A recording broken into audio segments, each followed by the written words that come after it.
Close your eyes for a moment and imagine the echo of hooves on an ancient stone road, a slow rhythm, steady and unyielding, carrying armored figures across a moonlit landscape.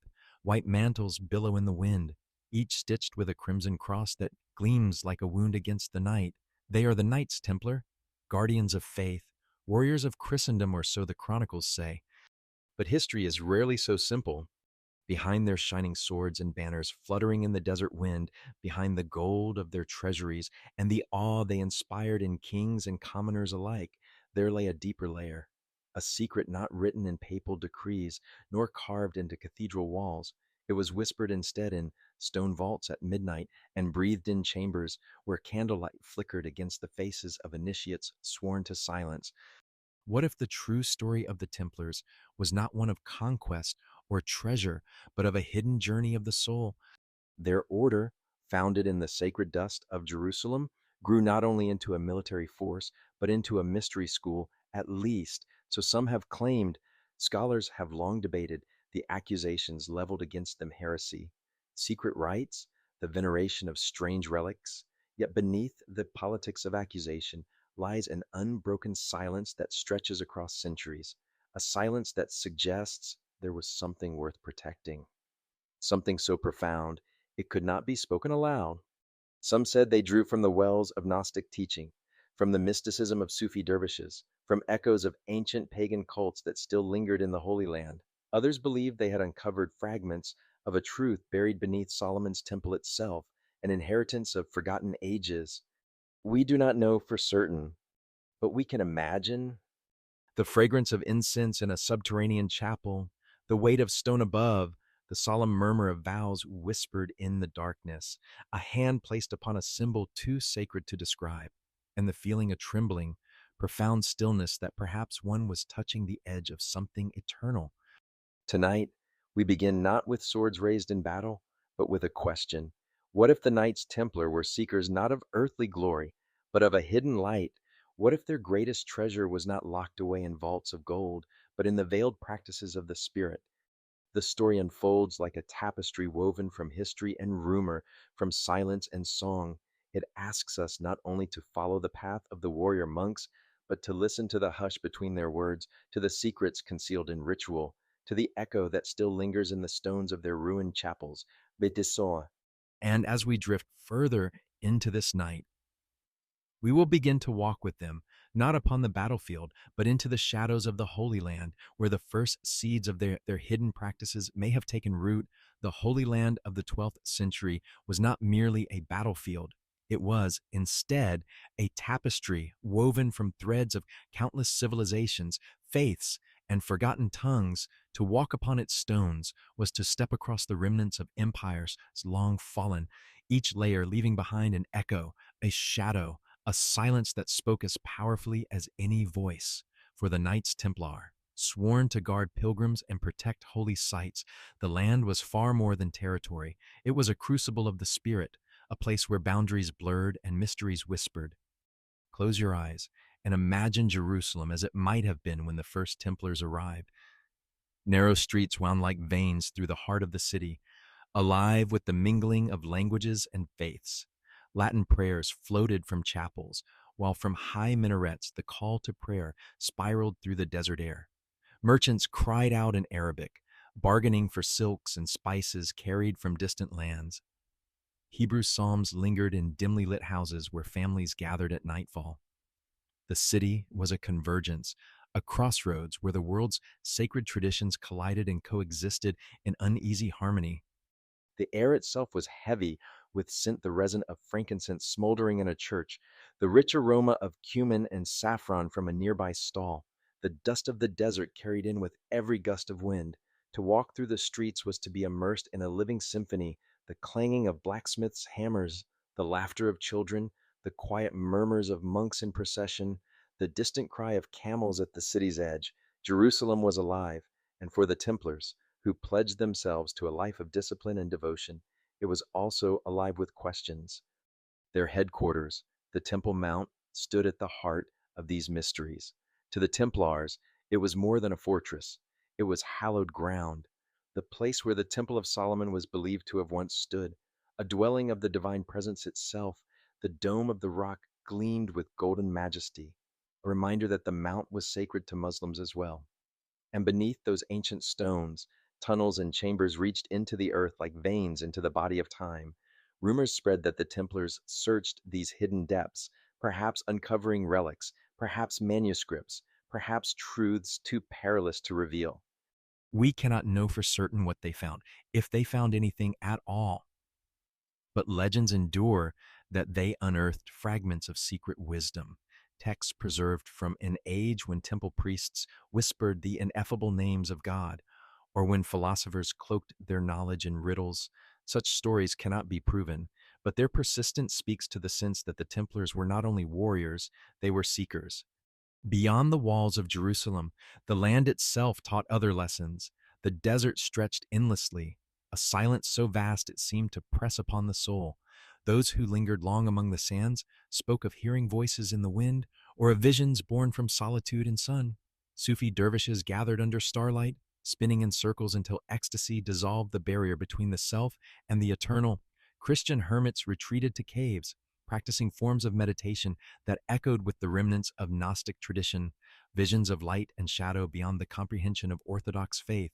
Jewish mystics whispered the letters of creation, seeking to glimpse the hidden structure of the cosmos. These streams of mysticism flowed quietly through the land, invisible to the armies and rulers who clashed above.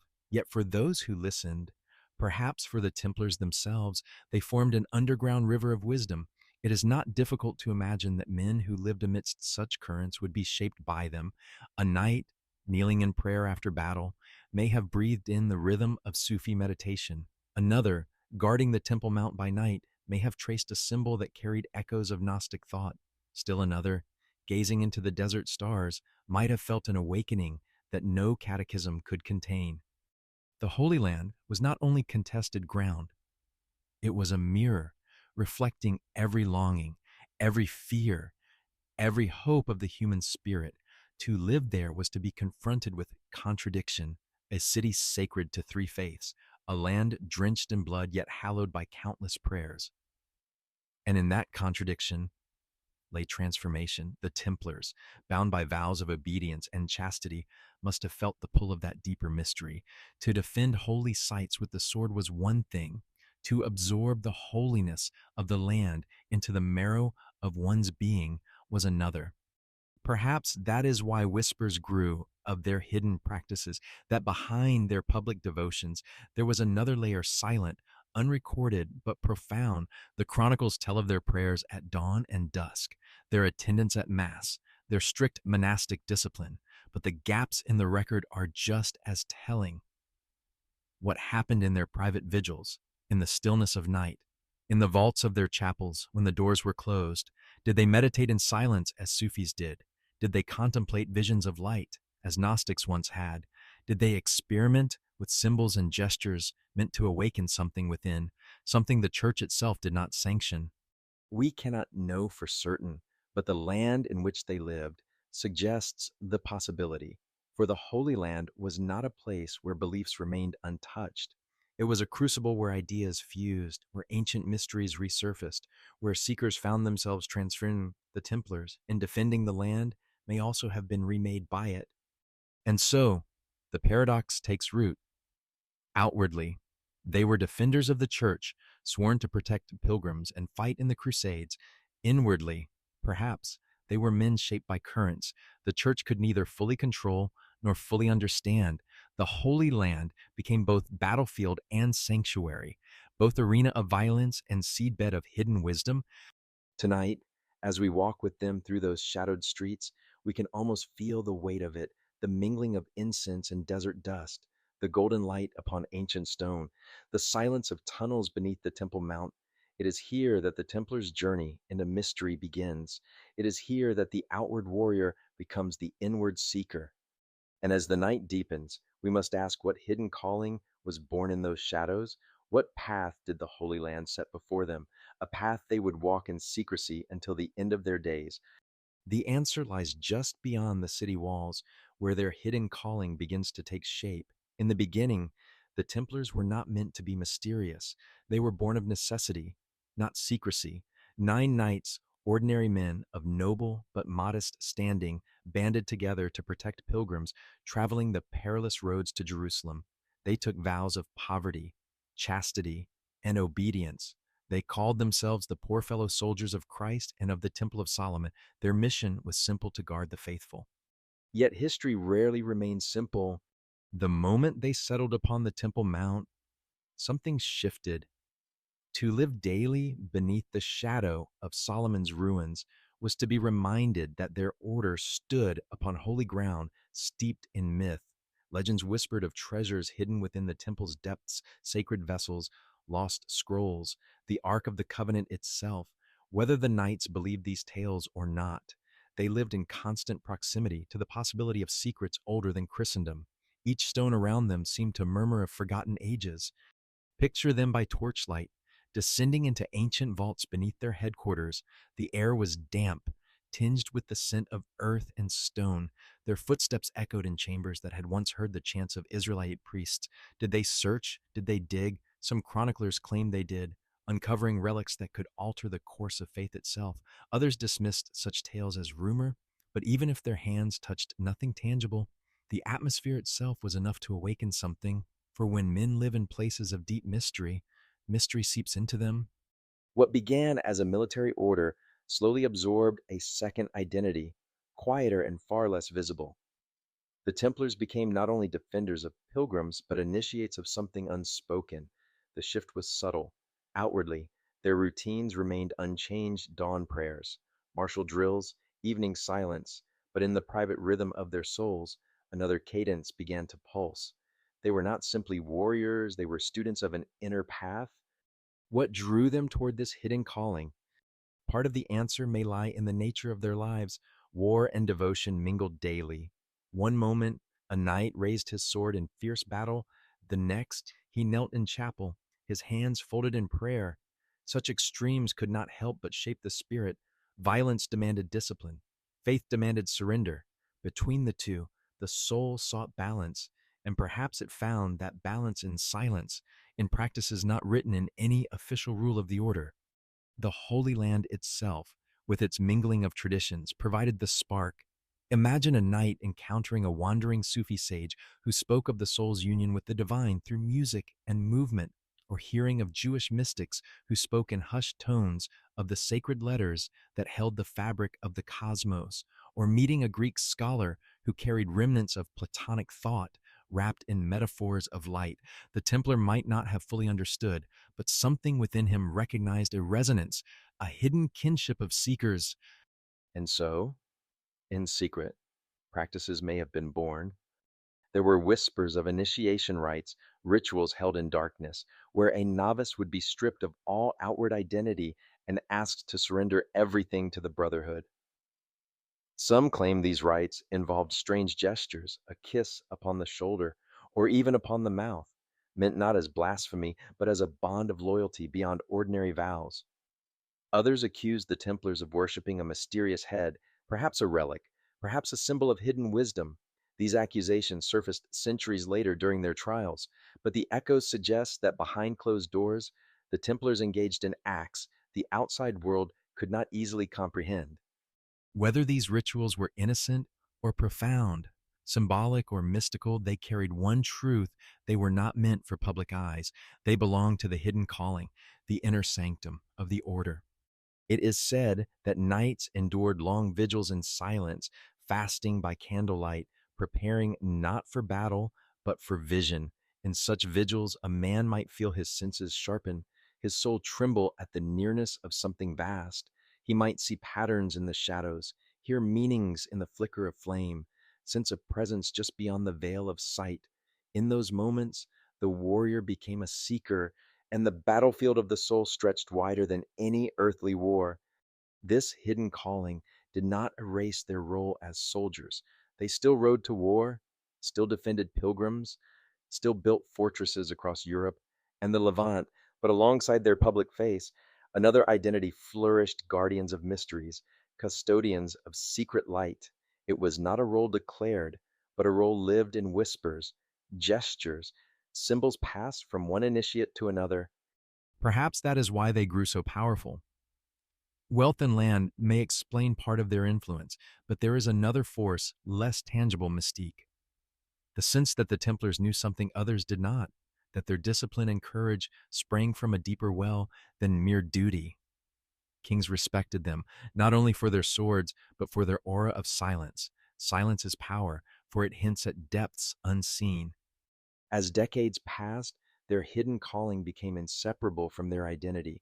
To join the Templars was not only to pledge one's life to war, but to enter into a brotherhood whose true nature could not be spoken aloud. Some initiates may have entered never knowing the depths of the mystery. Others may have glimpsed it and carried that secret flame until their final breath. And what was this hidden flame? Was it knowledge, ritual, a spiritual awakening carried from the deserts and woven into their prayers? We cannot say, but we can imagine the hush of a chapel at midnight, the gleam of a single candle illuminating a symbol etched into stone, the trembling silence as a knight laid down his sword, not in surrender, but in devotion to something unseen. The birth of this hidden calling transformed the Templars. They were no longer merely soldiers in service of Rome, nor monks bound only by the rule. They had become something more elusive men, living in two worlds, one visible, one concealed.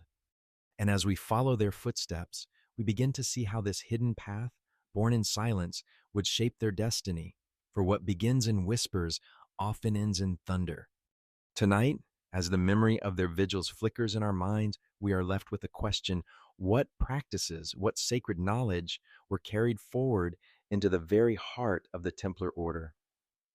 To find the answer, we must step inside their hidden sanctuaries, where ritual and symbol gave form to their inner flame. If we wish to glimpse the heart of the Templar mystery, we must pass through heavy wooden doors into the stillness of their inner sanctum. The public knew them as warriors and bankers, men of discipline who rode under the cross of Christ, but behind closed doors, in chambers lit only by flickering candles, another dimension of the order unfolded. It was here, far from the eyes of kings and clergy, that the deepest whispers of their brotherhood were spoken. Imagine a stone hall, vaulted and narrow, buried beneath the weight of fortress walls. The air is cool, tinged with the scent of beeswax and smoke. Along the rough walls, carved crosses catch the faint light, their shadows stretching like dark arms across the floor. A circle of knights gathers in silence, their white mantles trailing upon the flagstones. They stand not as soldiers, but as initiates, each waiting for the moment when the veil between the outer world and the hidden path is drawn aside. What happened within such chambers, history does not grant us certainty, only fragments of accusation, rumor, and silence. Yet from those fragments, a haunting image can be pieced together. The initiation of a new knight was said to be both solemn and secret. The novice, stripped of wealth and identity, was brought before the brotherhood. He was asked, "Do you seek to join not for glory or riches, but for service and surrender?" His vow was not merely to fight, but to become part of something larger, something unseen. Some chroniclers of the trials claim that the initiate swore strange oaths, that he renounced the world, that he pledged silence, that he offered loyalty beyond death itself. There are tales whispered by enemies and preserved in crumbling records that the ritual included gestures misunderstood as heresy, a kiss placed upon the mouth or the shoulder, not as blasphemy, but as a seal of trust, a bond stronger than steel. There were claims of a sacred relic, a head, a symbol, perhaps an icon before which the novice bowed. Was it the face of a saint or a cipher for a hidden teaching? None can say. Yet the persistence of these charges suggests that the Templars' rites departed from the strict liturgy of the Church. More likely, the rituals were layered with symbol, the extinguishing of lights to signify death to the old self, the lighting of a single flame to signify rebirth, the tracing of the cross upon the body in secret patterns, the whisper of words never written, known only to those who had crossed the threshold.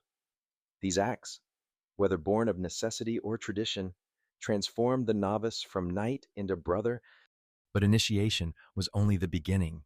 Within the sanctum, Practices of discipline and contemplation may have unfolded, designed not for the battlefield, but for the soul. Some spoke of long vigils kept in silence, where a knight fasted for days, his body weakened, his mind sharpened, until visions arose unbidden. Others hinted at prayers recited in patterns, not unlike the chants of Sufi mystics, designed to draw the heart into union with the divine. Symbols may have been traced upon parchment or stone circles, stars, cryptic marks serving as maps for journeys not of land, but of spirit. These were not games, nor idle curiosities. They were meant to strengthen the inner fortress of the knight, for the Templar who rode into battle needed more than courage of flesh. He needed the fortitude of soul. He needed to look death in the eye and feel no fear. He needed to endure captivity, betrayal, or even torture with silence as his shield. Such strength was not born only from training with the sword. It was cultivated in the stillness of ritual. The sanctum was a place of testing. Here, knights confronted themselves. The darkness forced them inward to face the shadows of doubt, desire, and despair. And in facing them, they were reborn. Some may have touched glimpses of ecstasy, a sense of oneness with something vast and luminous. Others may have simply emerged steadier, calmer, able to carry the burdens of their public role. Whatever the outcome, the ritual carved a mark upon the soul as permanent as any scar of battle. Whispers persist that certain relics were involved objects imbued with symbolic power, a chalice perhaps, or a stone said to have come from the temple itself. These relics, whether real or imagined, acted as focal points for meditation. They reminded the knight that his struggle was not for earthly conquest, but for a truth hidden behind the veil of appearances. The Grail legend, later intertwined with Templar lore, may have sprung in part from these associations. For what is the Grail, if not a vessel of the ineffable, an image of divine mystery? Not all agreed upon their meaning. To the church, such secrecy was dangerous. Anything hidden was suspect, especially in an age where heresy was hunted with relentless zeal. And so, when the order fell, these rituals became weapons against them. Accusers spoke of blasphemous acts, of mocking the cross, of unspeakable rites. But one must ask, were these descriptions distortions of symbols misunderstood? Could gestures of trust have been twisted into charges of sin? Could meditation, mistaken for magic, become grounds for execution? The truth, like the sanctum itself, remains in shadow. Yet one thing is certain, the Templars carried within their brotherhood a dimension of silence that outsiders could neither enter nor erase. This silence was their power, their shield, their legacy. It bound them together more tightly than gold or blood. Picture the end of a ritual, the novice now reborn, standing among brothers. The candles flicker low, casting long shadows upon the walls. A final oath is spoken, one that echoes like thunder in the silence, loyalty until death, secrecy beyond the grave. The doors open, and the knight emerges once more into the world of sunlight and war. But within him, a hidden light now burns, one that no eye but his brothers can ever see. This, perhaps, was the heart of the Templar mystery, not treasures hidden in vaults, nor relics locked away, but the transformation of the soul through ritual. The sanctum was their true fortress. Within its silence, the warrior became something more, a guardian, not only of land and pilgrims, but of secrets too sacred for the open air. And as we leave the sanctum in our imagination, stepping once more into the desert night, a question lingers. What was the ultimate purpose of these hidden practices? Were they preparing for battle on earth, or were they guarding something far greater, a mystery that could change how we understand the sacred itself? The answer lies ahead in the legends of the Grail and the whispered claim that the Templars were not only warriors, but custodians of a light far older than their order. There is no symbol more entangled with the mystery of the Templars than the Grail, and to most it is the chalice of Christ, the cup raised at the Last Supper, the vessel that caught his blood at the crucifixion. In medieval legend, it became the ultimate quest of knights, a sacred object that promised healing, purity, and union with the divine. But when we listen closely to the whispers that entwine the Templars with the Grail, we sense that the story is not so simple. For perhaps the Grail was not a cup at all. Perhaps it was never meant to be found on an altar or in a vault of stone. Perhaps it was. Instead, a symbol of something inward, something that cannot be stolen, but only awakened. Imagine, for a moment, a knight kneeling in the silence of a chapel, his hands empty, his breath steady. Before him, no chalice gleams, no relic rests upon a table. Instead, he feels within his chest a stirring, vessel invisible, waiting to be filled. As the candles flicker, he senses that the true grail lies not outside, but inside the heart itself, made holy through devotion and silence. This interpretation was not foreign to the age. Mystics of the 12th century spoke in allegories, veiling truths beneath symbols. To them, the Grail was the soul, prepared to receive the wine of divine light. In some tales, it was not even a vessel, but a stone radiant, eternal, a fragment of heaven fallen into earthly hands. The Templars, surrounded by such stories, may have woven these images into their own hidden practices. Legends later told that the Templars guarded the Grail, carrying it from Jerusalem to Europe, hiding it in mountain fortresses, burying it beneath chapels. Yet perhaps the true guardianship was not of an object, but of a teaching that said the Grail cannot be possessed, for it is not a thing, but a state of being. It is purity of heart, clarity of vision, the soul attuned to the eternal.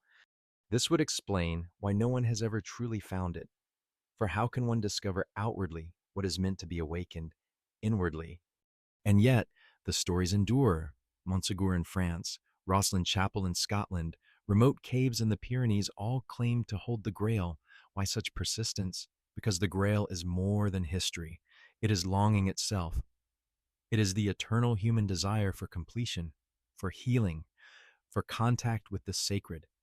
To tie it to the Templars is natural, for they themselves embodied secrecy, devotion, and the blending of visible war with invisible search.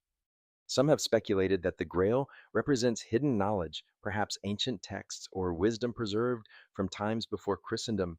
In this view, the Templars were custodians not of a cup, but of truth, the kind of truth that liberates the soul but threatens worldly powers. If so, then their rituals were not about protecting a relic, but about transmitting an inner light.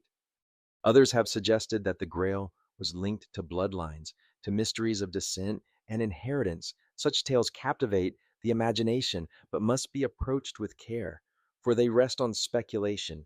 Yet, even as myth, they reflect a deep intuition that the Grail represents continuity, a thread that carries something sacred through the ages, hidden from destruction. Picture again the Templar sanctum. At the heart of their ritual, perhaps a chalice was raised, but not as a relic of gold. Perhaps it was a simple vessel of clay, filled with wine, symbolizing the heart's capacity to receive. Each knight who drank was not touching an external miracle, but was reminded of his own inward grail. The act was symbolic, transformative, and silent. In the legends of Arthurian romance, the quest for the Grail could only be completed by the purest of knights, one free of corruption, whose soul was transparent like crystal.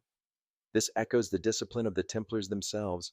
Their vows stripped them of wealth and desire, binding them to chastity, obedience, and poverty. Outwardly, these were rules of order. Inwardly, they prepared the vessel of the heart, for how can one receive the Grail while cluttered with ambition, greed, or lust? Only in emptiness could fullness be given.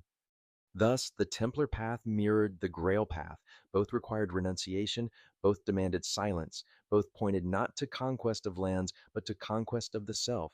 And so, when we hear that the Templars were guardians of the Grail, perhaps we must hear it differently. They were guardians of a way of being, a discipline that kept alive the possibility of inner awakening in an age consumed by outer war. The Grail beyond the Grail is this not an artifact of stone or metal, but a mystery that lives wherever the human soul longs for the eternal. To guard it is not to lock it away, but to embody it, to live in such a way that others might sense its light. That, perhaps, was the secret the Templars carried, a secret so profound it could never be confessed in open court, nor extinguished even by fire. For how can one destroy what is not held in hands, but in hearts? And yet their silence became their undoing, for when accused, they could not reveal what they truly guarded. To speak would have been to betray it, and so they kept their silence, even unto death. In that silence lies the greatest hint of all, that what they protected was not treasure, not gold, not even relics, but something that could only be lost if spoken too soon. Tonight, as we imagine their vigil, we too may sense the Grail beyond the Grail, a quiet pulse within the heart, a stillness beneath the noise of thought, a vessel waiting to be filled with light. Perhaps this was their true secret. Perhaps it is ours as well. And as we leave this chamber of imagination, the question lingers: if the Templars were guardians of the inner grail, then what other mysteries did they carry, hidden in symbol and silence? The path ahead leads us deeper into their world of codes and emblems, where meaning was veiled and secrecy itself became a language. The world of the Templars was a world of symbols. On their banners, on their seals, upon their very bodies, images spoke where words could not. In an age when literacy was rare, when silence was a rule, and when secrecy was survival, symbols became their hidden language.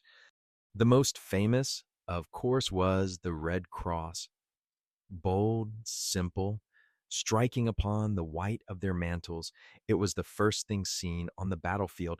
To the outside world, it marked them as warriors of Christ, knights who had pledged their lives to the defense of faith. Yet to those who wore it, the cross was far more than decoration. It was a reminder of death and of resurrection, of blood and of light. Each time a knight fastened his cloak, the crimson mark pressed against his heart, whispering of sacrifice. Some said the cross was equal armed, a shape older than Christianity, echoing the balance of earth and sky, of spirit and matter. Others saw in it the sign of suffering, a constant reminder that every battle was not only with swords, but within the soul. To the Templars, it was both outer sign and inner compass. But the cross was not the only emblem. Their seals carried strange images layered with meaning. One bore the figure of two knights riding a single horse, a paradox etched into wax.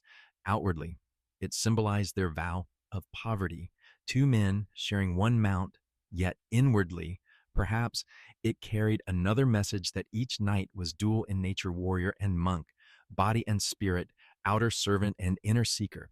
The horse itself, a symbol of strength and discipline, became the vessel of their paradox.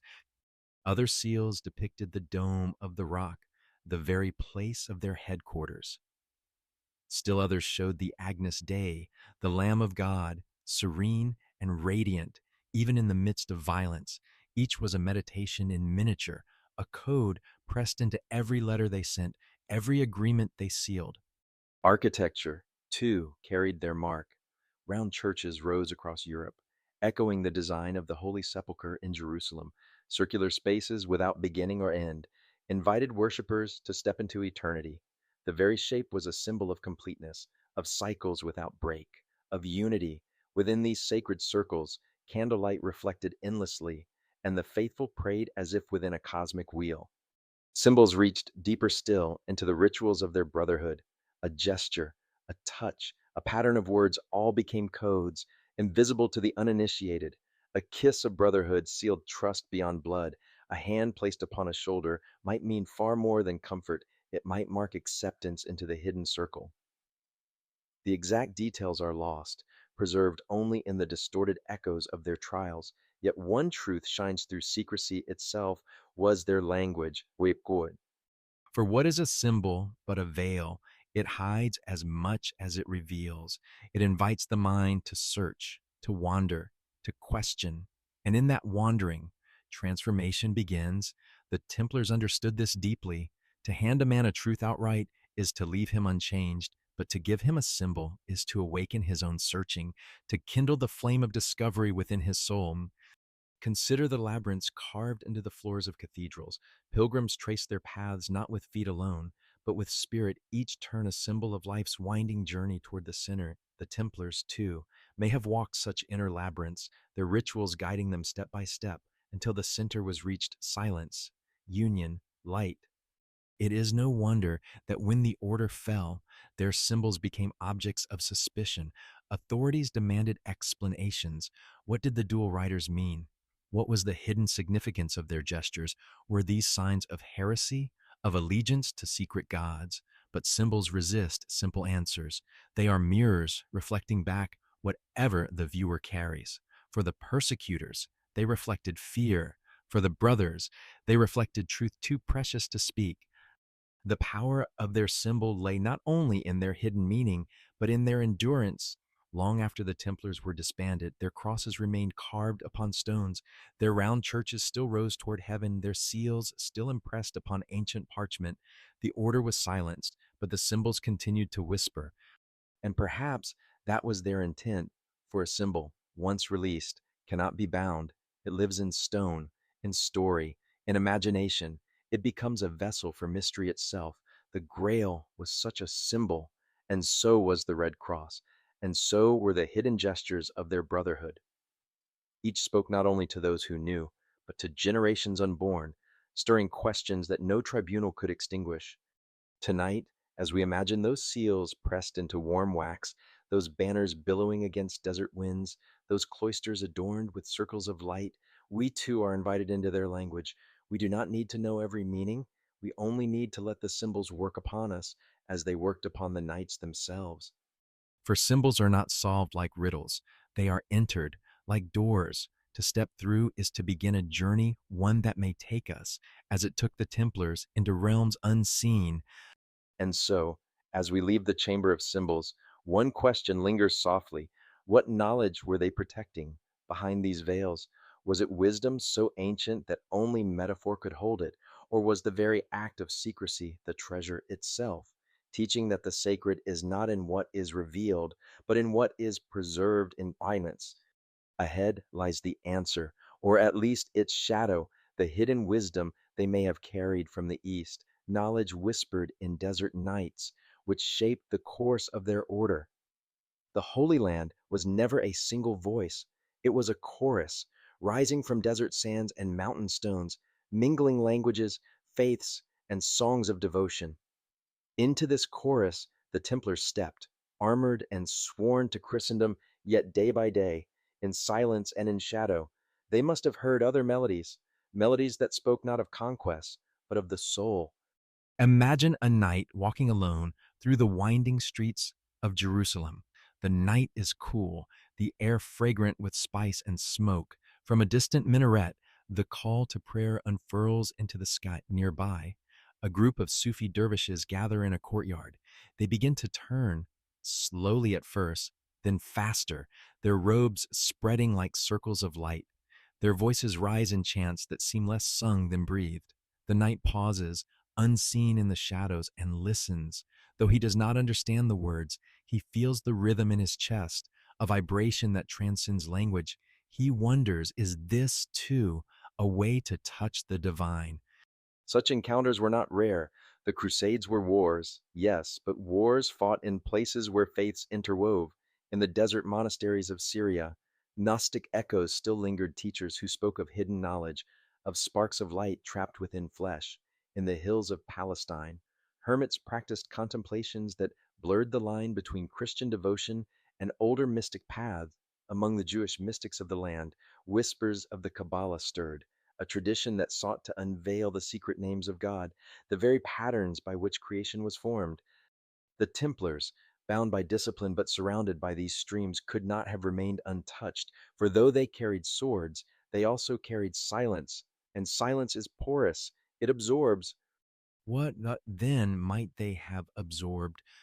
From the Sufis, perhaps, a sense that movement itself could be prayer, that through rhythm and repetition, the soul could whirl free of the body and enter ecstasy. From the Jewish mystics, the idea that letters and symbols were not mere marks, but portals, gateways to hidden truths. From the lingering Gnostic traditions, the conviction that within each person lay a fragment of the eternal, a light waiting to be uncovered. And perhaps from all, a reverence for direct experience of the sacred beyond dogma, beyond doctrine, a way of knowing not taught, but lived. Such whispers might explain the accusations later leveled against them. Why else would the Templars be charged with secret rites, with venerating strange symbols, with practices the Church could not comprehend? Perhaps they had indeed woven threads of these traditions into their own rituals, not to abandon their faith, but to deepen it, to reach for the same light through different doors. Consider the possibility that in their inner sanctums, Templar brothers practiced forms of breath that echoed Sufi techniques, slow, deliberate, guiding the heart into stillness. Consider that they may have traced letters upon parchment, not simply as scribes, but as contemplatives, meditating upon the divine name as whispered in both Hebrew and Latin. Consider that in their long vigils, when the desert winds moaned against the stone, they closed their eyes and sought the spark within, as the Gnostics once had. These are only possibilities. History offers no proof, only silence. Yet silence itself is telling. For silence is the natural cloak of mystery. And in the hush around the Templars, we hear the suggestion that something was indeed present, too delicate to survive in the open.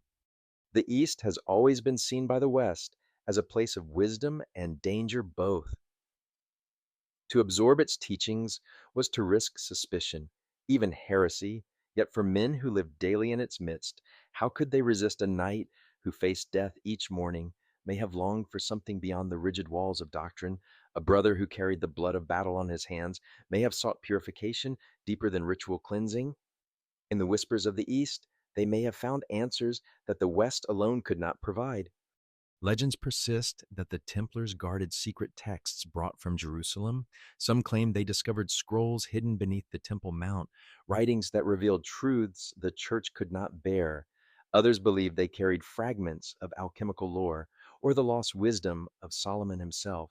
Perhaps these stories are only echoes of a simpler truth that the Templars themselves became the vessels of hidden knowledge. They did not need to preserve texts, for they had inscribed the teachings into their own hearts. What then was the fruit of these whispers?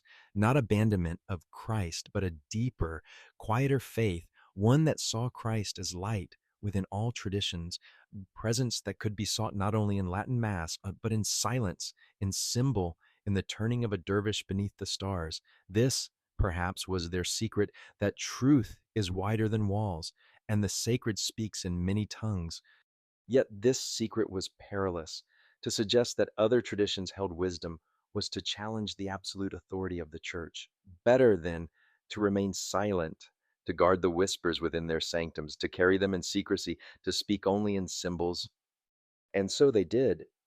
Even now, across the centuries, we can sense those whispers. What's in the red cross that is more than a cross, in the round churches that echo eternity, in the legends of the Grail that transcend any single chalice. The Templars absorbed the East, and the East in turn absorbed them. Something passed between the two, silent but enduring, and it shaped the destiny of their order. Tonight, as we walk with them through desert sands, we can almost hear it, the wind carrying fragments of chant, the turning of robes in moonlight, the murmur of names too holy to pronounce.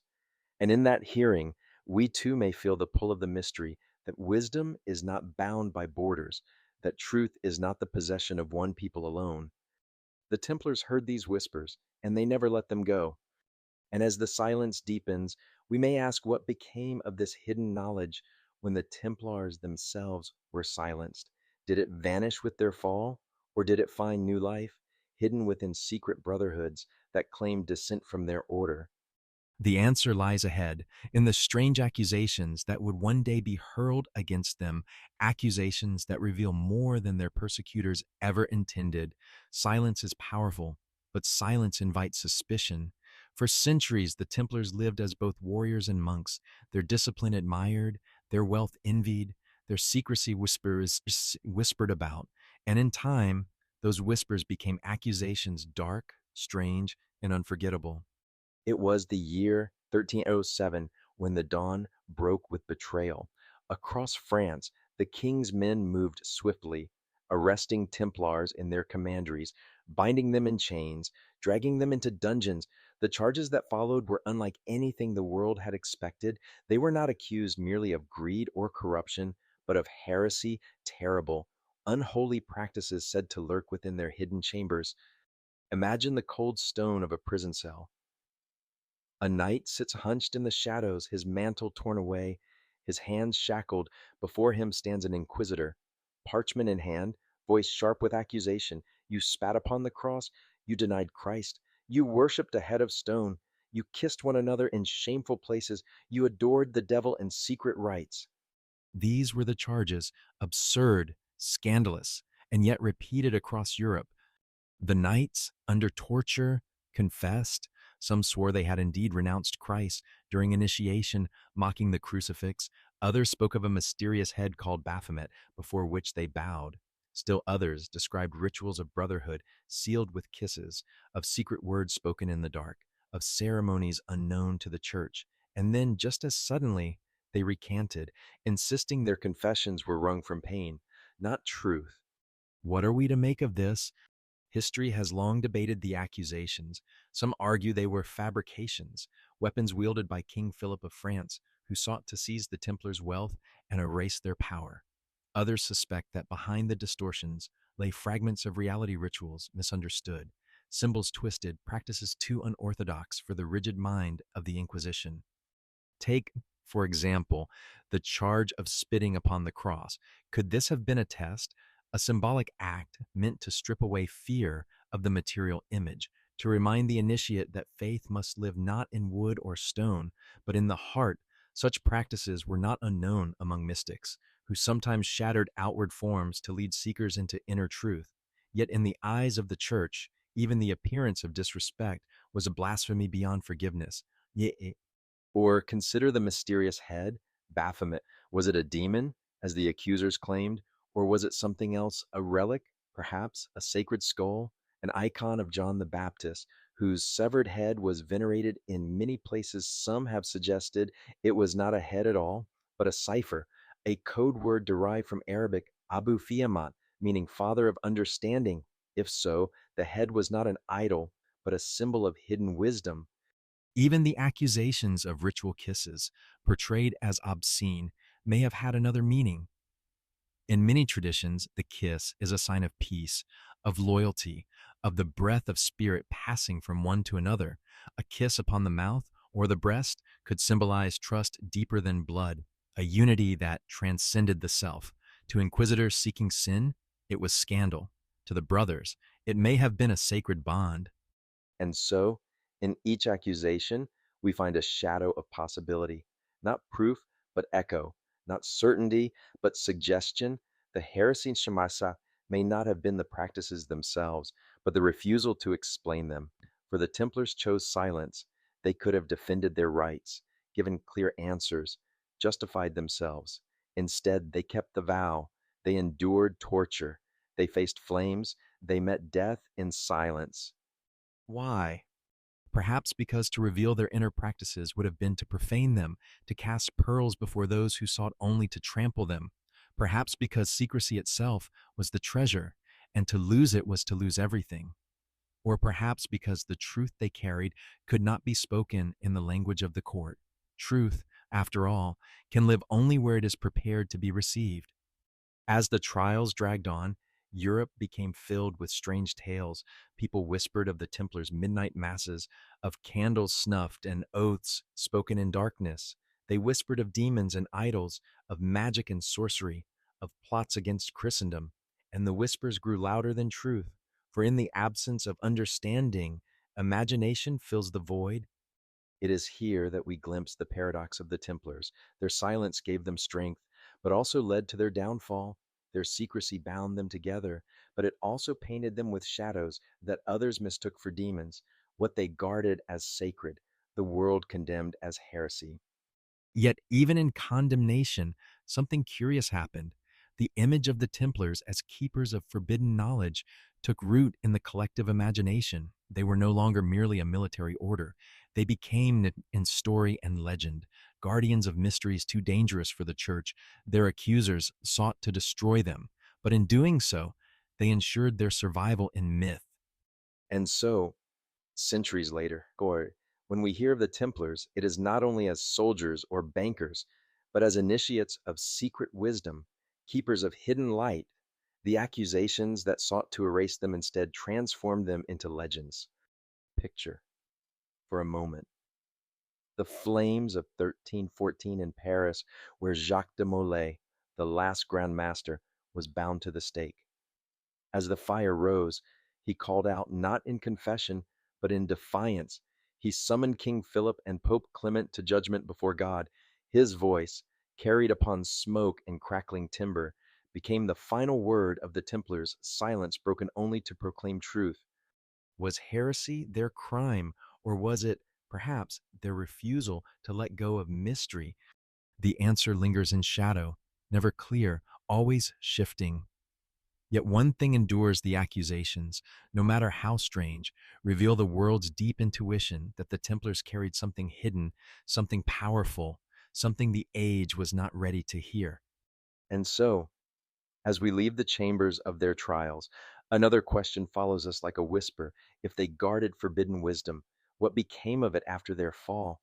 Did it vanish into ashes, or was it carried forward, hidden in other brotherhoods, waiting for those with ears to hear? The road ahead leads us into that silence, into the legacy of secrecy itself, and the possibility that the Templars' hidden flame was never extinguished. When the fires of Paris dimmed in 1314, when Jacques de Molay's final cry faded into smoke, it seemed that the Templars were no more. Their leaders executed, their lands seized, their order dissolved by papal decree. In the eyes of kings and bishops, the great brotherhood had been broken. Their silence, forced at last, was meant to be eternal. And yet, silence is a curious thing. It does not always signal absence. Sometimes it conceals presence. Sometimes it protects what cannot be destroyed. Imagine the scattered survivors, stripped of their mantles, cast adrift across Europe. Some found refuge in distant monasteries, their names changed, their house hidden. Others slipped quietly into new orders of knights or into humble villages where no one asked questions. Still others fled across seas, vanishing into the mist of legend. Though their banners no longer waved, their silence traveled with them. In Portugal, it is said, the king refused to persecute them.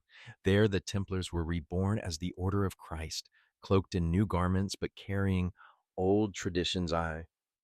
Centuries later, the red cross of their sails guided caravels into uncharted oceans, bearing explorers into the great unknown. Was this mere continuity of military service, or did the hidden flame still burn in their ceremonies, whispered in chapels far from Rome's reach? In Scotland, tales tell of Templar knights riding to aid Robert the Bruce at Bannockburn, their white mantles flashing ghost-like across the battlefield. No record proves their presence, but the story endured, nourished by the sense that the Brotherhood had not truly died.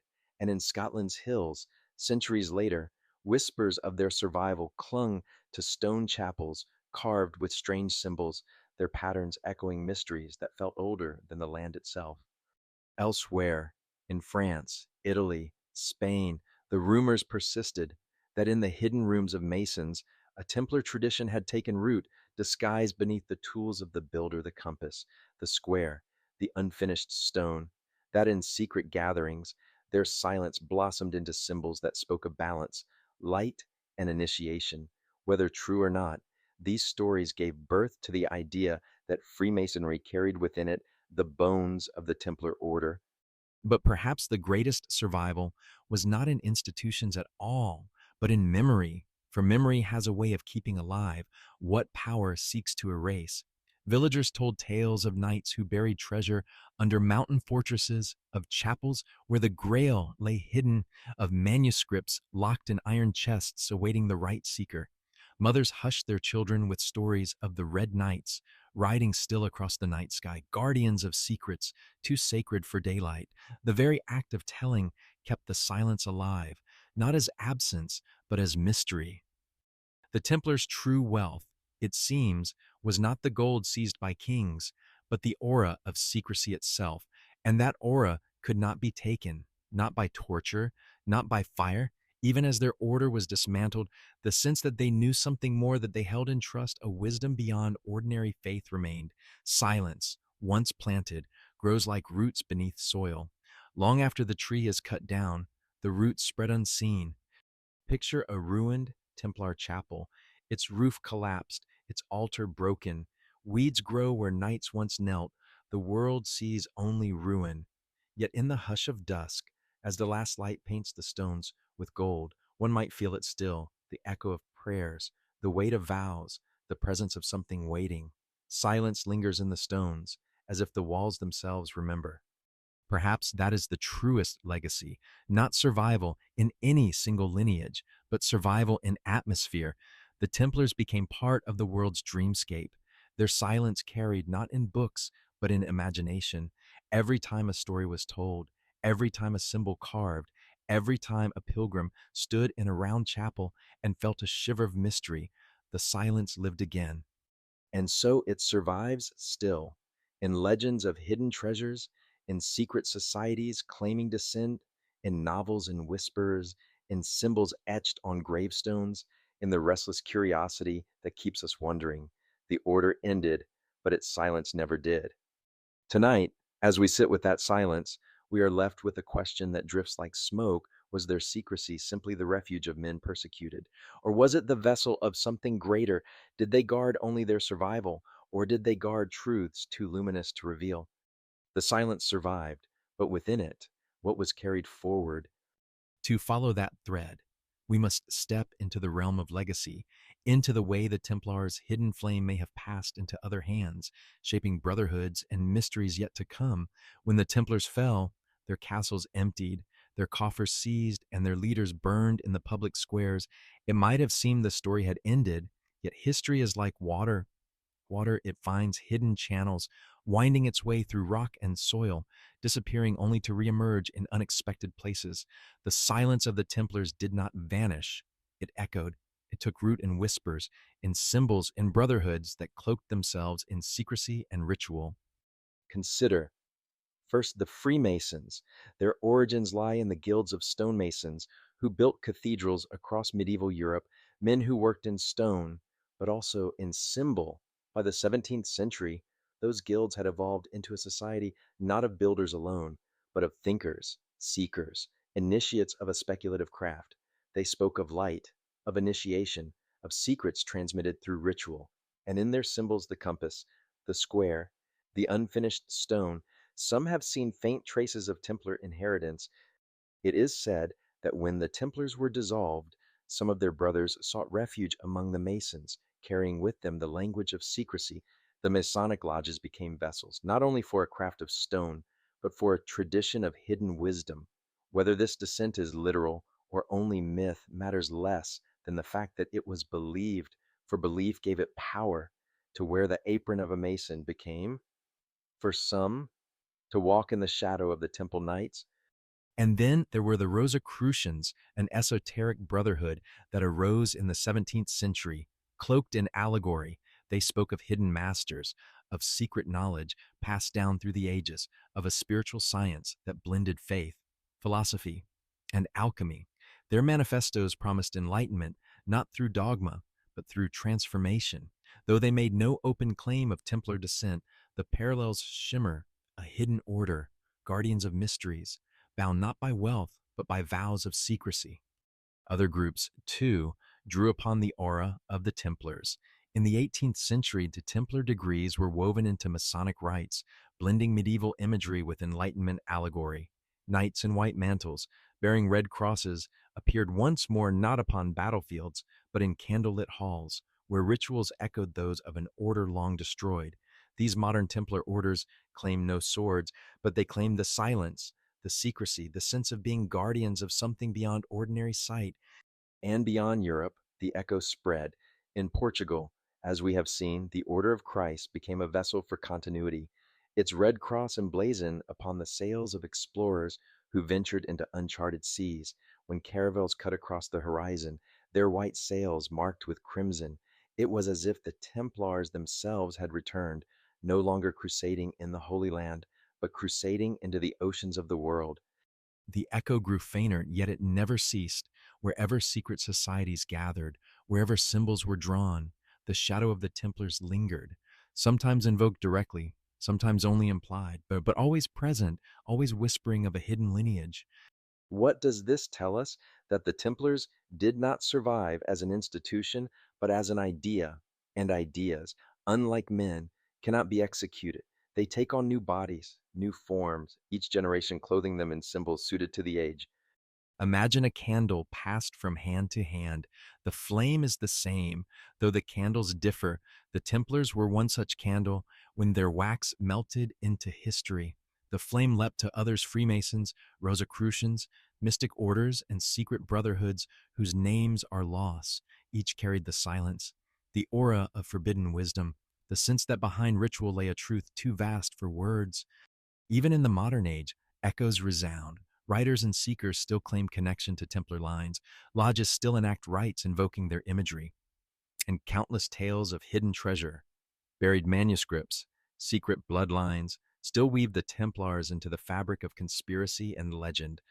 But perhaps the truest echo is not in organizations at all, but in the imagination. For the Templars became archetype, the warrior who is also a mystic, the soldier who carries a secret flame, the order that falls yet does not die. In every secret society, in every whispered ritual, in every yearning for hidden knowledge, the Templar echo resounds. Picture a lodge at midnight, the air thick with incense, the hall lit only by candles. Brothers stand in silence, tracing symbols upon the air, speaking words that outsiders cannot hear. On the wall hangs a red cross. Whether the men are Masons, Rosicrucians, or members of some order long forgotten matters little. In that moment, the echo of the Templars lives again, not in armor or in battle, but in secrecy, in ritual, in the shared sense of guarding a mystery. And so their silence survived not only in ruins and in legend, but in the very fabric of hidden brotherhoods. Their downfall became their rebirth, their execution, their transformation. Destroyed as men, they rose as myth. Tonight, as we listen to these echoes, one question presses gently upon the heart. What was the secret so compelling, so luminous, that generations of seekers felt drawn to claim its inheritance? Was it a relic, a teaching, or simply the power of silence itself? The path leads us onward into the possibility that what they carried was not only knowledge, but initiation, a transformation of the soul passed through ritual, symbol, and silence. And to explore that path, we must step deeper into the inner journey the Templars may have undertaken, the alchemy of spirit that lay at the heart of their hidden flame. There is a kind of alchemy that does not concern itself with metals or furnaces. It is not the transmutation of lead into gold, but of man into something more than man. The Templars, surrounded by the mysticism of the East and burdened by the weight of secrecy, seem to have touched this inner art, for their hidden practices, whatever their outward form, always point toward transformation, not of kingdoms, but of souls. Picture a knight at the end of a long day. He has fought in battle, his sword ringing against steel, his body weary with dust and blood. Yet when night falls, he does not collapse into sleep. Instead, he enters the quiet chapel of stone, where the only light is a single flame trembling in the darkness. There he kneels, not as a warrior, but as a seeker. In silence, he turns inward, facing not the enemies of flesh, but the shadows of his own heart. This is the beginning of alchemy. The Templars' rituals, if we read between the lines of accusation and legend, may be seen as alchemical in nature. Initiation stripped the novice of his old self, confronting him with death, whether by extinguishing candles, by symbolic renunciations, or by the demand to surrender every possession. In that moment, the old identity was dissolved, like lead in the crucible. From the ashes of renunciation, a new being could emerge purer, stronger, more attuned to the hidden light. This echoes the processes of alchemy described by mystics of the age: dissolution, purification, illumination. Each stage mirrored not only the working of metals, but the journey of the soul. And so, though the Templars spoke not in the language of alchemists, their practices may have carried the same current, for in every vow, in every vigil, in every secret rite, there was transformation. Consider the long vigils of silence. To the outside world, they were mere discipline, but silence, when endured deeply, is fire. It burns away distraction, exposing the soul. Hours of fasting, of prayer, of darkness strip a man to his essence. In that bareness, visions may come patterns of light, echoes of voices, a sense of union with something vast and unseen. What is this but alchemy of consciousness, the forging of spirit into a vessel for the eternal? The imagery of the Grail itself speaks of alchemy. The cup, empty yet waiting to be filled, is the soul prepared for divine wine, the stone that glows with light. In some legends of the Grail, is the heart transfigured, radiant with the fire of transformation. And the Templars, so often linked to this symbol, may have pursued the Grail not as an object, but as a process, the quest of alchemy within. Even their dual life soldier and monk suggests an alchemical tension. War demanded hardness, prayer demanded softness. In their union, a third thing was born: the warrior saint, the initiate who lived in both worlds but belonged fully to neither. This, too, was alchemy opposites fused into a new form. And what of the strange accusations? A kiss upon the mouth, interpreted as heresy, could in truth have symbolized the transference of spirit, one soul breathing life into another, as the divine breath once gave life to Adam. Worship of a head, condemned as idolatry, could have been veneration of wisdom, the seat of vision and understanding. To the inquisitors, these were sins. To the brothers, perhaps, they were signs of inner work, of mysteries that sought not to corrupt, but to refine. We must be careful. Of course, history does not hand us certainties. We walk in speculation, in shadow, yet the consistency of the imagery, the silence, the secrecy, the rituals of death and rebirth leads us again and again toward the language of alchemy. Imagine again that night and vigil. Hours pass, hunger gnaws, his body aches, his mind drifts between dream and waking. Then, in the stillness, he feels something shift. The burden of the day falls away. The noise within quiets. A flame stirs not before him, but within him. For a moment, he is not merely a man, but a vessel, not merely a warrior, but a soul shining with hidden fire. This is the gold of alchemy, not the metal that fills coffers, but the light that fills the heart. It is this inner gold, perhaps, that made the Templars so unyielding, so disciplined, so silent, even in the face of death. Wealth could be stolen, castles could fall, but the alchemy of the soul could not be undone. It lived in each knight who underwent the transformation. It lived in their silence, in their gaze, in the aura that set them apart from other orders. Kings feared them not only for their armies, but for this unseen strength, a strength born of inner alchemy. And when their order was shattered, when inquisitors demanded confessions and flames devoured their bodies, perhaps it was this alchemy that sustained them. For those who had tasted inner gold could not be broken by outer fire. Death itself became but another stage of the great transformation, the final transmutation from flesh into light. This is why their legacy endures, not because of treasure buried in vaults, nor because of castles crumbling in ruin, but because their silence hints at a process. Every soul longs for the turning of lead into gold, of shadow into light, of man into something more. The Templars embodied this longing, and so, though centuries have passed, we still hear their silence, we still feel the pull of their mystery. Tonight, as we linger in this thought, let us imagine the Templars not as fallen heretics or lost warriors, but as alchemists of the soulmen who sought, through secrecy and symbol, to refine themselves into vessels of light. And as we follow their path further, another question arises: what became of this alchemical fire after their fall? Did it burn out with their order, or was it carried forward in new forms, hidden in plain sight among the stones of Europe? To seek that answer, we must wander into the landscapes they left behind, where chapels and castles still hold whispers of their silent flame. To understand the Templars, one must not only read the chronicles of kings and popes, nor sift through the accusations of inquisitors. One must walk the landscapes they left behind, for though their order was dissolved, their stones remain, and stones remember. Picture a hill at dawn. Mist clings to the grass, and upon its summit rises the ruin of a round chapel, its walls still echoing, though its roof has long since fallen. The wind slips through empty arches, carrying with it a hush that feels older than silence. This is Templar ground. To the passer-by, it is only ruin. To the attentive heart, it is a threshold, a place where earth still hums with the memory of vows whispered centuries ago. All across Europe, such places endure, castles built upon lonely ridges, their towers now broken, but their foundations stubborn against time. Chapels of perfect geometry, circles within squares, their designs echoing cosmic patterns as much as practical needs.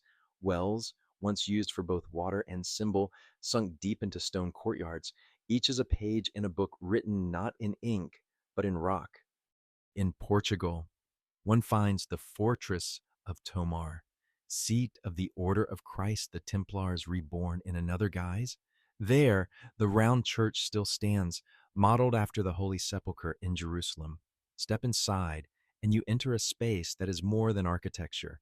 The circular nave enfolds you like a womb, its walls adorned with images of saints and angels, its vaults rising like the heavens themselves.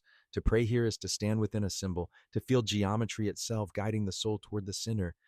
In France, at Lyon, at Metz, at Tombles-sur-Aisne, round chapels whisper the same mystery. The circle, eternal, without beginning or end, appears again and again in Templar design. Was it simply imitation of the Holy Land's churches, or was it a code, an emblem of eternity, of the cycle of death and rebirth they themselves enacted in ritual?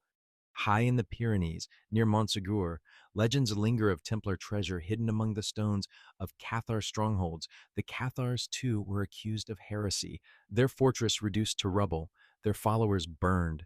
Some say the Templars sheltered remnants of their faith, blending their own silence with the Cathars' dream of purity.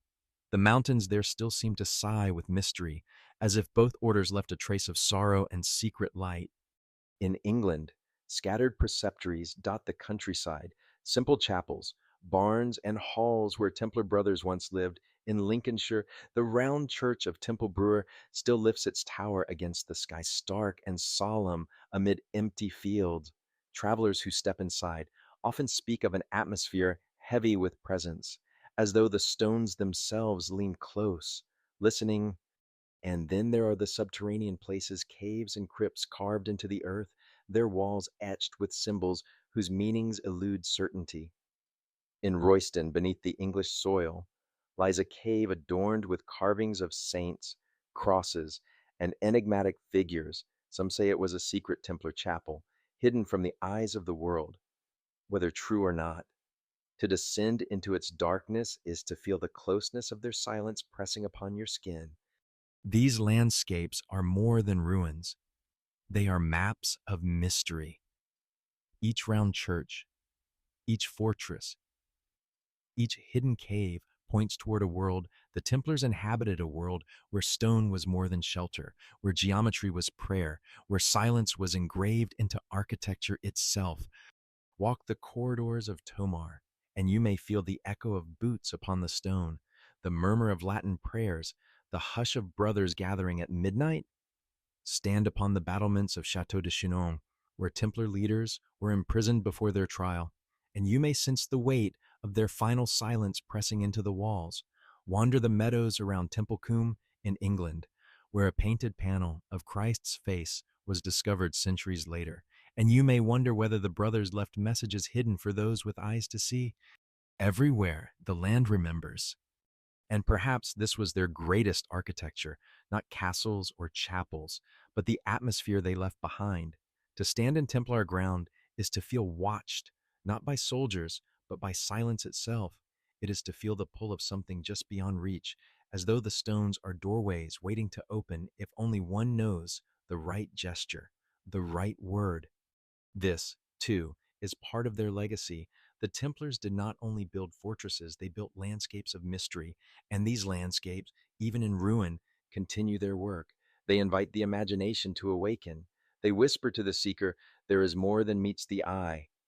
Tonight, as we wander through these places in thought, we may feel their presence, not as ghosts of men in armor, but as a silence that still breathes through stone and earth, a silence that suggests that the Templars' inner flame was not extinguished with their bodies, but woven into the land itself.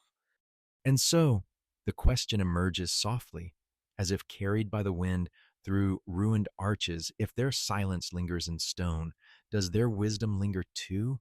Is it possible that in these landscapes, in geometry and symbol, in chapel and cave, fragments of their hidden teaching remain, waiting for the attentive heart to read them. Centuries have passed since the Templars' mantles were torn away and their order declared no more. Yet the world has never stopped searching for them. Their castles lie in ruins, their names etched only in old chronicles, but their silence continues to beckon.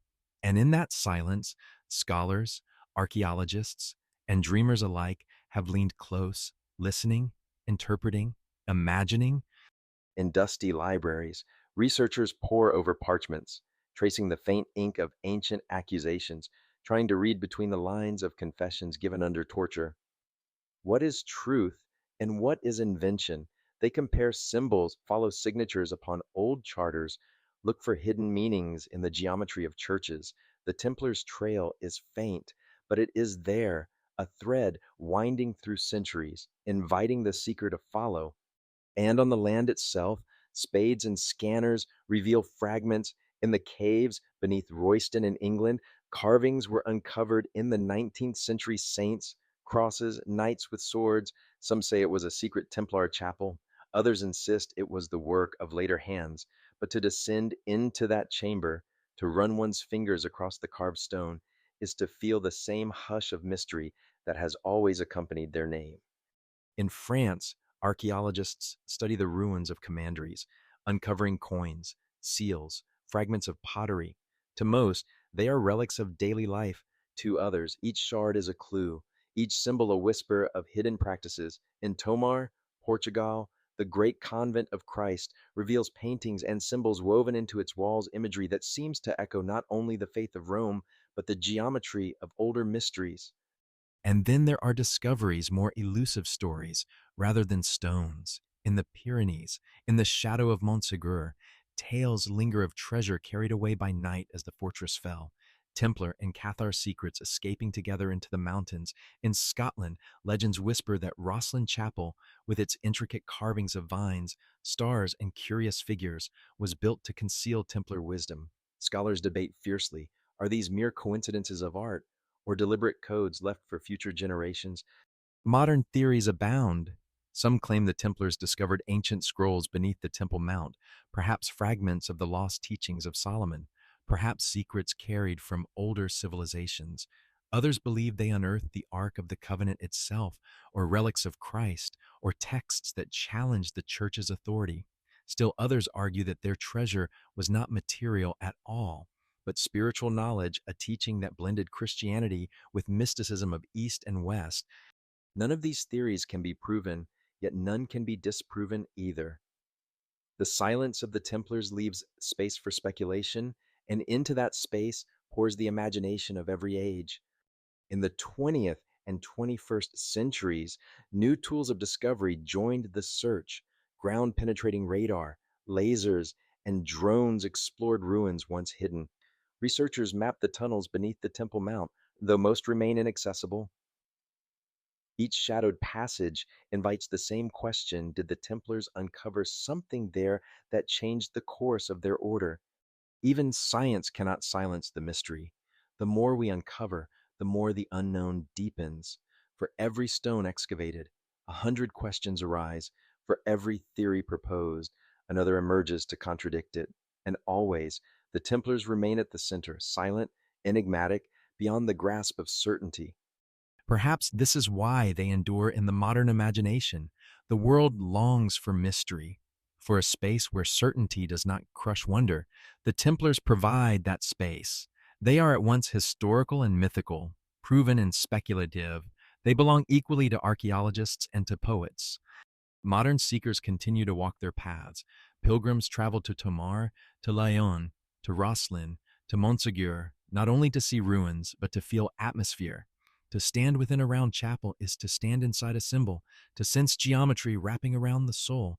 To walk the ruins of a fortress is to feel the echo of vows whispered in stone. Even without proof, the experience transforms. And so, the Templar's silence still speaks. It speaks in discoveries of stone, in theories of scholars, in the dreams of those who feel their presence lingering in the world. Each discovery, whether a carved symbol, a hidden tunnel, a fragment of parchment, adds not certainty, but depth. Imagine standing in Rosslyn Chapel, sunlight filtering through stained glass, illuminating carvings of vines and stars. The air is cool, the silence palpable. Somewhere in the shadows, a carving of two riders on one horse reminds you of a seal once pressed into wax by long vanished hands. You do not need proof to feel it. You know that the echo of the Templars is there. In this way, modern theories and discoveries do not end the story. They extend it. They invite us to continue the search, to become seekers ourselves, for perhaps the greatest treasure of the Templars is not what they hid, but what they awaken in us, the desire to wonder, to question, to listen to silence. And so, as night deepens, we are left with another question, soft and insistent. If the Templars carried a secret teaching, where did it go? Did it dissolve into legend, or did it find new life, hidden in the very fabric of our present age? To trace this, we must turn not only to ruins and theories, but to the threads of influence that weave through modern times, threads that suggest the Templar spirit, though silenced, has never ceased to breathe. Though the Templars were dissolved more than 7 centuries ago, their presence has never truly faded. It lingers not only in ruined stones and ancient chronicles, but in the very fabric of a modern imagination. The silence they carried seems to thread itself through time, weaving into culture and spirituality and the secret longings of our present age. Consider how their symbols still move among us. The red cross, stark against white, appears in heraldry, in flags, in emblems that have survived across centuries. It adorns ships, hospitals, and societies, often without conscious thought of its origin. Yet behind the mark lies memory, the echo of vows taken in silence, of warriors who were more than warriors, of seekers who guarded something unseen. To glimpse that cross is to touch a thread connecting past to present, whether we recognize it or not. In architecture, too, the echo lingers. Round churches remain across Europe, their geometry startling in its simplicity, their circles still drawing the soul inward. Tourists may wander their aisles without knowing, but seekers feel it, a hush, a symmetry, a sense that one has stepped into a space designed not only for worship, but for mystery. These circles were more than stone, they were symbols incarnate, and they continue to speak. And then there are the secret societies of our modern world. Freemasons, Rosicrucians, and countless orders of initiation, whether genuine heirs or only dreamers inspired by the legend, all claim in some way to carry forward the Templar flame in their rituals, in their symbols, in their whispered oaths. Fragments of Templar atmosphere live again. Some claim continuity, others merely inspiration. But in both cases, the silence of the Knights is reborn, dressed in the garments of new centuries. Even beyond these societies, the Templars breathe through story. Writers have made them guardians of the Grail, explorers of hidden lands, custodians of bloodlines. Filmmakers and poets reimagine them as archetypes of mystery. Conspiracies entwine them with every hidden power, every lost treasure. At times, the tales are wild, untethered from fact, yet the fact itself remains. We cannot let them go. Their name still carries gravity. Their silence still draws imagination like a well that never runs dry. But why? Perhaps because the Templars embody a paradox that still resonates. They were men of the sword, yet also of the spirit. They lived in the world of violence, yet reached for mystery. They were bound by vows, yet accused of secrecy beyond the church's grasp. In them, we glimpse our own divided selves, the part that longs for action and the part that longs for meaning. They lived that tension fully, and in their silence, we sense they found something we still seek. In modern spirituality, the Templar thread is subtle but present. The blending of traditions, the search for wisdom across boundaries, the conviction that the sacred is larger than any one dogma, all these mirror the whispers the Knights may have absorbed in the Holy Land. Today, seekers of every path still speak of inner transformation, of hidden knowledge, of light concealed in silence. Whether consciously or not, they walk trails the Templars once traced in shadow. Even in science and exploration, one might trace their legacy. The Order of Christ in Portugal, successor to the Templars, funded voyages that opened the oceans. The Red Cross sailed westward with caravels, carried across waters where no knight had ever dreamed of going. In this way, their silence stretched into discovery, shaping the modern world more than we often realize. And in the imagination of the ordinary, the Templars endure as a symbol of hidden guardianship. We live in an age of fleeting answers, of constant noise, yet somewhere deep within, we crave silence. We crave the sense that there are still mysteries, still guardians of truths not easily spoken. The Templars, even in legend, fulfill that longing.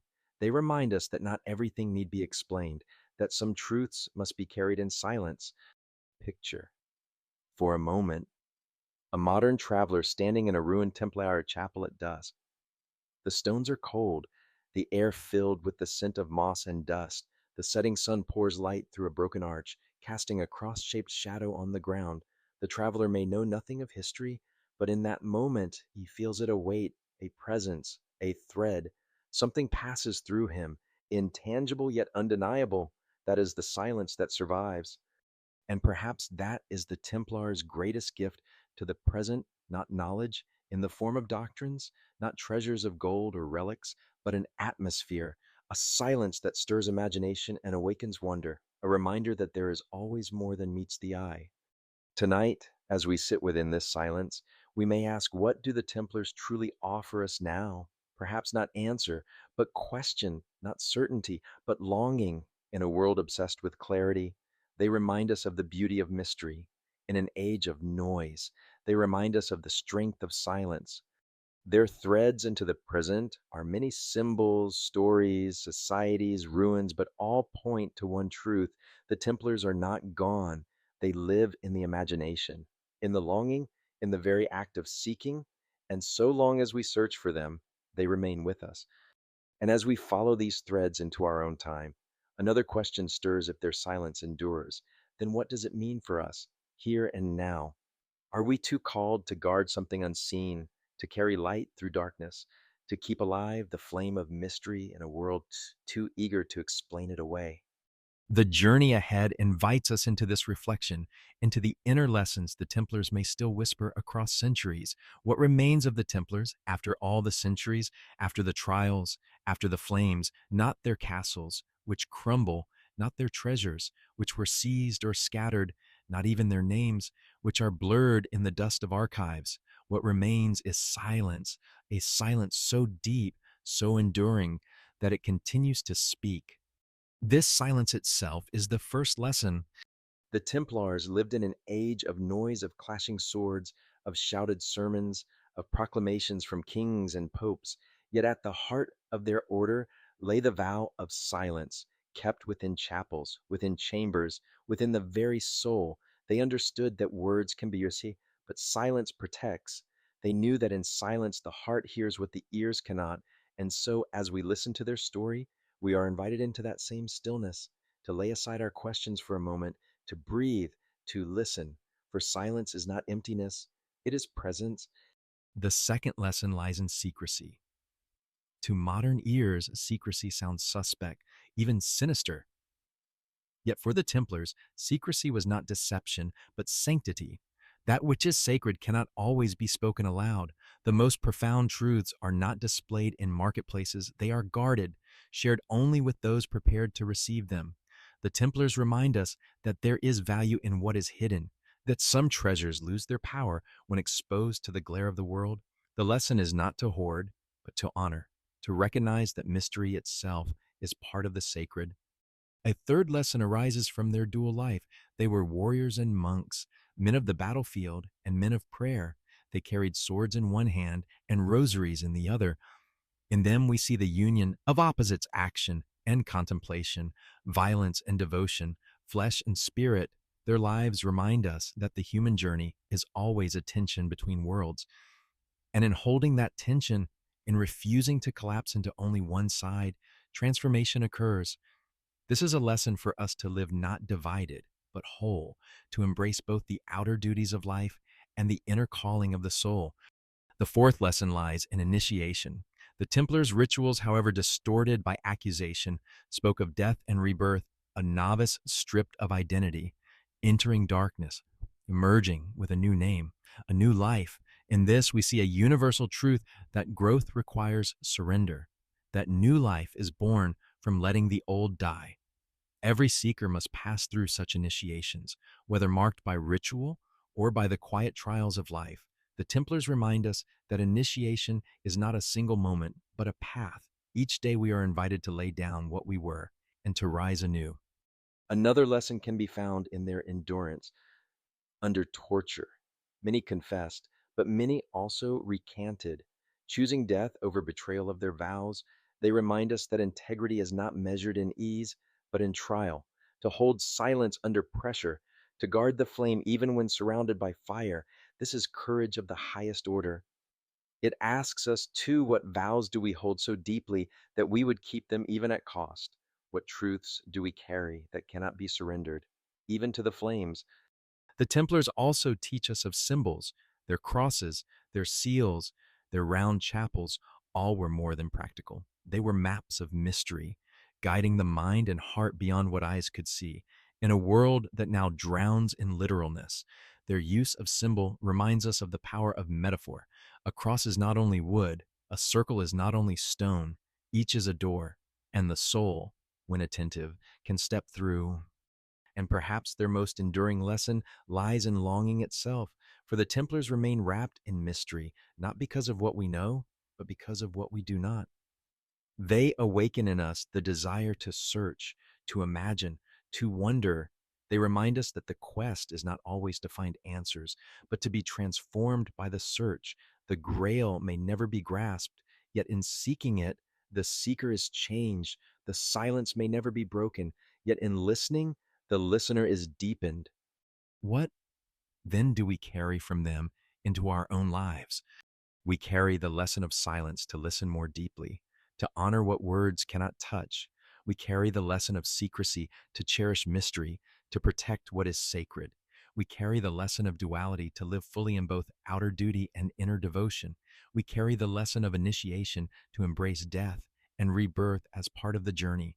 We carry the lesson of endurance to hold fast to truth, even when the world demands surrender.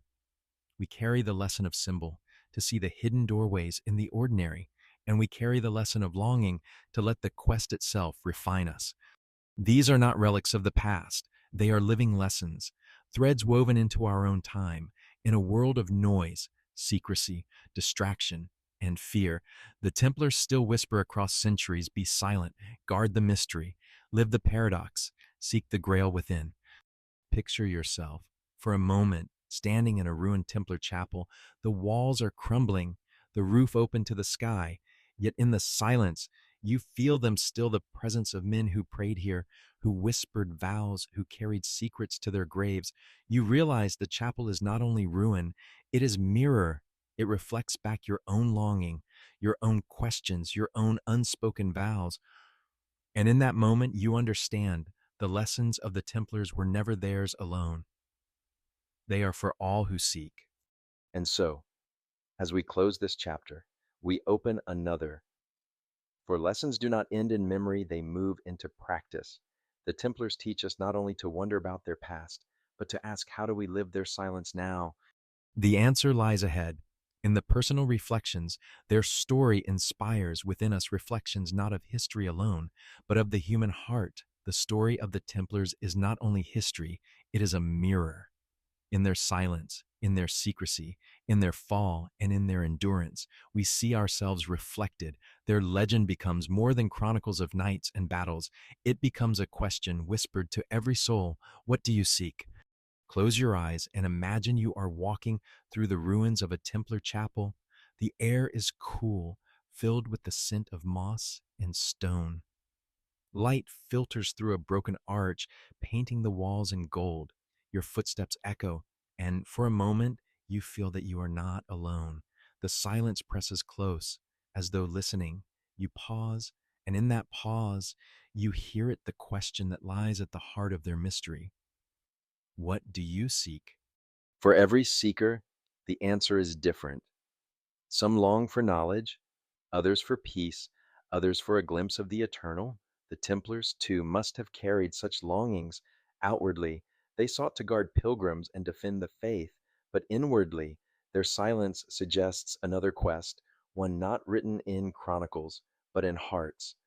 Perhaps their quest was for the Grail, not as a cup, but as the vessel of the soul. Perhaps it was for wisdom, drawn from the whispers of Sufis and mystics. Perhaps it was for transformation itself, the alchemy of turning shadow into light. Whatever it was, they sought it in silence, in secrecy, in symbols too deep for words, and in their seeking, we recognize our own. For are we not all seekers? In our own ways, we may not wear mantles of white and red, we may not ride to battle beneath the cross, but we too long for meaning, we too yearn for something beyond the noise of the world. The Templars remind us that beneath every outer life, there is an inner path, and that path is the true pilgrimage. Consider the vows they took: poverty, chastity, obedience difficult, demanding, misunderstood. Yet beneath their literal form, they point to truths every seeker must face. Poverty is not merely the renunciation of wealth, but the recognition that the soul cannot be filled by possessions. Chastity is not only celibacy, but the purity of intention, the refusal to be divided by desire. Obedience is not blind submission, but surrender to a higher call, the willingness to follow truth wherever it leads. These vows, in their essence, are not medieval, they are timeless, they speak to us still. And what of their silence in an age of constant noise, where every thought is spoken, shared, and scattered? The Templars remind us of the power of restraint. Silence is not emptiness, it is depth. It is in silence that we hear the whisper of the heart, the murmur of the sacred. Their vow teaches us that sometimes the most profound truths are not shouted, but lived quietly, patiently, secretly. Their downfall, too, holds lessons. They were betrayed by kings, condemned by priests, crushed by fire. Yet even as they burned, they did not yield their silence. Jacques de Molay's final words were not confessions, but a summons to judgment.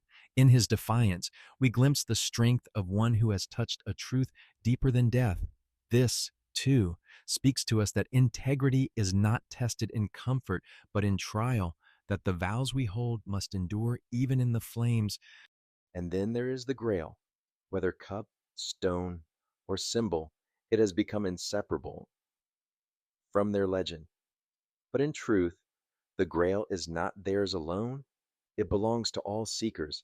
It is the longing for wholeness, the yearning for union, the thirst for the eternal. To walk in the spirit of the Templars is to take up the Grail quest within oneself, to search not for an artifact, but for the light that waits in the depths of the heart. As we reflect upon them, we realize that their story is not finished. It continues in every person who listens to their silence and feels called to seek. The Templars live wherever longing for mystery lives. They live in the pilgrim who walks ancient paths. They live in the reader who lingers over symbols. They live in the dreamer who feels the pull of the unseen. And they live in you if you let their silence speak. Imagine for a moment that you are a Templar initiate. You stand in a dark chapel, your hands empty, your name unspoken. A brother asks you, "Do you seek truth?" Even if it costs you everything, you hesitate, you tremble, but you answer yes.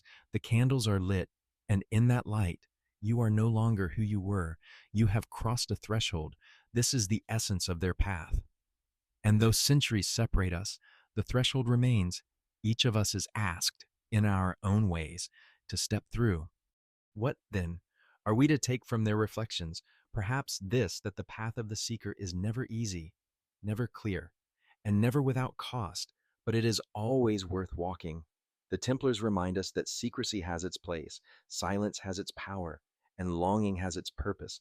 They remind us that transformation is possible, that light can be guarded even in the darkest night. And so, their story becomes our own.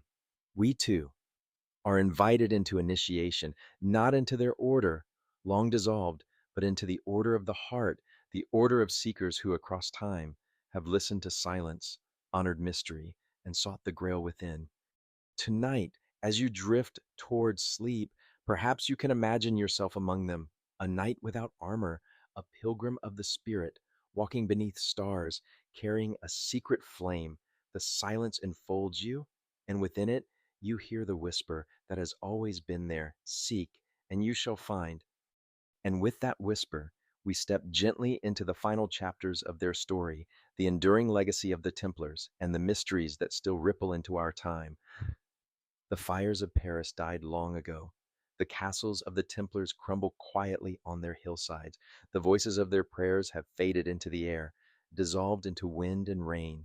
Yet somehow, across 7 centuries, their silence endures. It lingers not as absence, but as presence and echo woven into the fabric of time itself.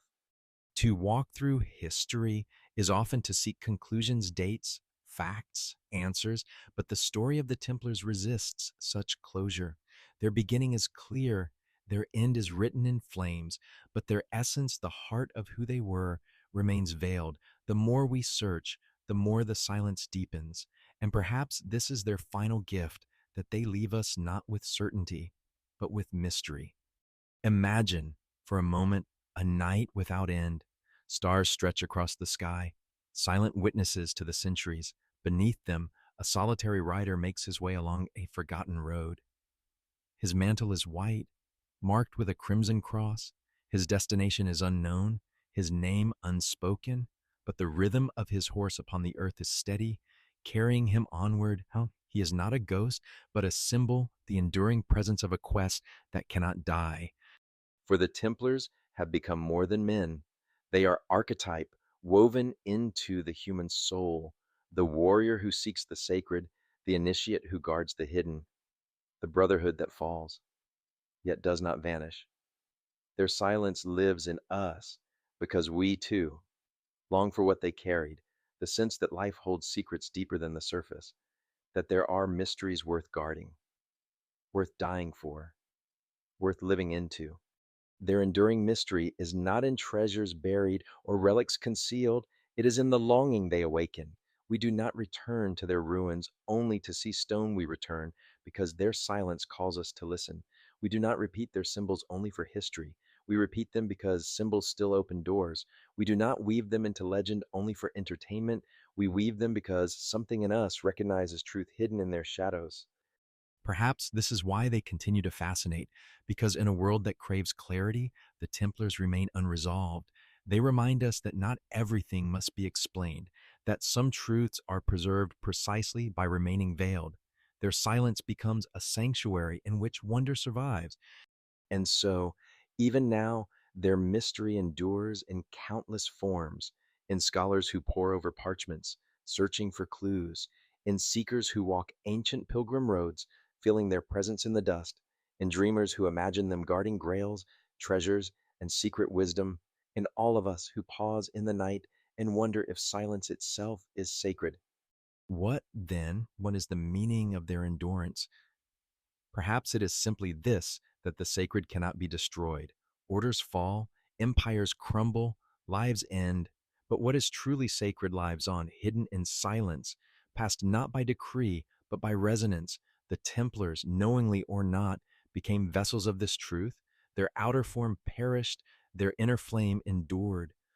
Picture yourself once more in a ruined Templar chapel. The air is still, the stones cool beneath your hand. A shaft of moonlight falls through a broken roof, illuminating the floor where knights once knelt. The place is empty, and yet it is not. In the silence, you feel their presence not as ghosts, but as memory, as atmosphere, as the enduring mystery that has never died. You breathe in, and the silence breathes with you. This is the final lesson of the Templars, that mystery itself is treasure, that silence itself is wisdom, that what is guarded by secrecy may endure longer than what is shouted in triumph. They teach us not only through what they revealed, but through what they withheld. And so their story does not end. It continues in whispers, in symbols, in seekers who walk the path of longing. It continues each time we pause to listen to silence. It continues tonight, in you, in this very moment. As we close our journey, let us not seek final answers. Let us instead run in the mystery. Let us allow the silence to be what it always was: a flame, unseen yet enduring, flickering in the heart. The Templars are gone, and yet they are here. Their silence is our silence. Their mystery is our mystery. Their quest is our quest. And as the night deepens, one question remains soft as a breath, endless as the stars. What will you guard in silence as your own sacred treasure?